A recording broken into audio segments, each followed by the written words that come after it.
अस्सलाम वालेकुम दोस्तों, मेरा नाम कमाल है और मैं वेब डिपार्टमेंट और सीटीओ की पोस्ट पर रह चुका हूँ।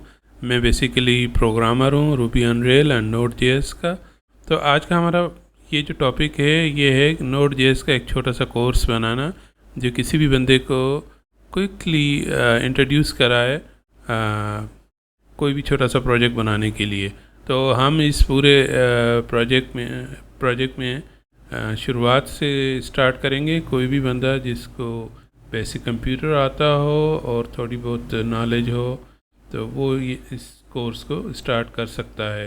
एटलीस्ट उसको आइडिया हो कि वेबसाइट्स क्या होती हैं और थोड़ी बहुत HTML CSS की नॉलेज हो तो वो बहुत ही आसानी से इसको स्टार्ट कर सकता है। मैं इसमें बहुत ज़्यादा कोर्स का इन्वॉल्व नहीं कर रहा और ये बहुत ही बेसिक से शुरू होगा और आपको आगे ले जाएगा। तो हम लोग बेसिकली इसमें MongoDB यूज़ करेंगे, MySQL भी करेंगे।